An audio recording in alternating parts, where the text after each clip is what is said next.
আসসালামু আলাইকুম সম্মানিত দর্শক শ্রোতা বন্ধুগণ। বাংলাদেশের পেঁয়াজ উৎপাদনকারী শীর্ষে থাকা জেলার মধ্যে রাজবাড়ী তৃতীয়তম।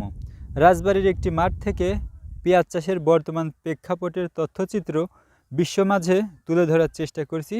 তো আমরা রয়েছি রাজবাড়ীর পাংশা উপজেলার নিকটস্থ ইউনিয়ন বাবুপাড়া, সরিষা এবং কলিমোহর ইউনিয়নের তিনটি মৌজার সমাহার এই মাঠটি। সাজুরিয়া, সরিষা এবং বেসপাড়া গ্রামের এই তিনটি মৌজার মাঝখানে এখানে এই তিনটি মৌজার সমাহার এই মাঠে। তো এই মাঠে দেখতে পাচ্ছেন প্রচুর পরিমাণে পেঁয়াজ। এই মাঠ জুড়ে কিন্তু দিগন্ত জুড়ে শুধু পেঁয়াজ আর পেঁয়াজ। এই মাঠের শেষ প্রান্তের দিকে একটু অন্যান্য ফসলের ছিটে ফোটা দেখা যাচ্ছে।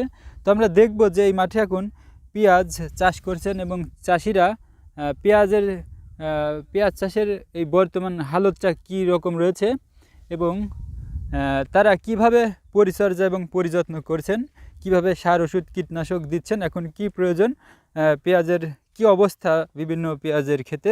তো এই যে পেঁয়াজটা আমরা দেখতে পাচ্ছি, দেখুন এই পাশাপাশি দুটি জমি, এটা কিছুদিন আগে প্রায় 1 মাস মতো আগে লাগানো। আর এই পেঁয়াজের বয়সটা 30শে নভেম্বর রোপণ করা হয়েছিল, 2022 সালের 30শে নভেম্বর, ঠিক আছে, ডিসেম্বরেরও আগে। তো বুঝতে পারছেন এটার বয়স আছে, এটা কিন্তু পরিযত্ন করা সমাপ্ত। কুপিয়ে দিচ্ছেন তারা, দ্বিতীয় কোপও কিন্তু পড়ে গেছে, এখন শুধু অপেক্ষার ফলে। এটা এই মাঠের এবং আমাদের জেলার আমরা মনে করি যে এটাই হচ্ছে আগাম পেঁয়াজ। এটা খুব শীঘ্রই উঠে আসবে এবং এই পেঁয়াজের দামটাও খুব ভালো পাওয়া যাবে। এটা হচ্ছে মূল কাটা, এটা হালি পেঁয়াজ। আর অন্যান্য মূল কাটা পেঁয়াজ উঠে এসেছে।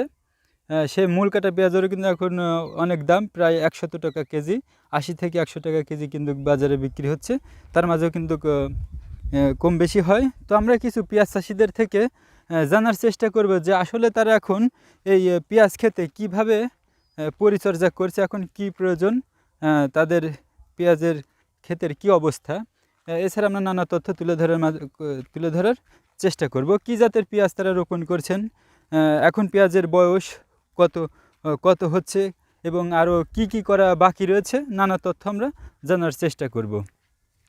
এই পিদির 1 থেকে 40 দিন মতো বয়স লাগানোর পরে কুফানি চলতেছে। কুফানির পরে তেমন খুব একটা জোন লাগবে না, হয়তো ওষুধপাতি কিছু লাগবে, এগুলো দেওয়ার পরে তারপরে পেঁয়াজ পাওয়ার পরে পেঁয়াজ ভাঙিয়ে দিয়ে তারপরে ঘরে নেওয়া। কিন্তু কতদিন থাকবে এখন এই পেঁয়াজটা জমিতে? চৈত্র মাসের শেষ পর্যন্ত প্রায় তোলা কাজ চলবে।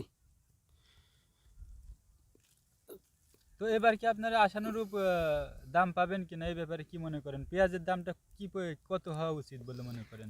পেঁয়াজের দাম বেশি চালিত হয়তো কারোর উপর আবার জুলুম করা যাবে। আমরাও বাঁচবো, সবাই বাঁচবি। যারা লাগায় না, শহর অঞ্চলের মানুষ, তারাও তো কিনে খাওয়া লাগে, তারাও তো চলতে হবে। এ জায়গা কাঁচা পেঁয়াজ 1500 টাকা মনও যদি হয় তাহলে গৃহস্থ কিছুটা বাঁচে। আসলেই বেশি হওয়ার দরকার, বেশি তো চালিয়ে সব কিছু পাওয়া যায় না। তো সে জায়গা 1500 টাকা 1600 টাকা যদি হয় কাঁচা পেঁয়াজ, তারপরেও কৃষকের খরচটা উঠে আসে। আর কোনো বছরে দেখা যায় যে 600-700 এ পিস বেচার চাইতে ওই জুলাই ফেলা দিয়ে অনেক ভালো, ওই ভ্যান ভাড়াই হয় না। আর সদাই করবি কি দেখি করবি, ও অনেক খরচ। A piece